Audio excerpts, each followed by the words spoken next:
One of the methods that is very powerful if you've been believing in a lie in your life and you want to get rid of it is to do a series of kind of like breathing exercises and downward dogs followed by cobra. And you basically use Wim Hof's breathing method. You do 30 breathing method of Wim Hof, which is 4 seconds in with the mouth and then 8 seconds out.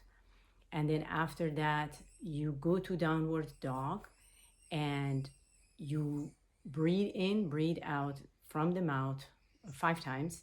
And then the last time you hold your breath after the inhale, you go to you're staying in downward dogs and you go in the cobra and hold and then release. And you do this 3 times and it's very powerful. You actually get kind of dizzy, and I lost the place in time. It was just very, very strange. So the idea is you keep hearing a lie over and over to yourself, and you keep saying a lie over and over to yourself to break it, because when you give a lie, that weakens the whole body.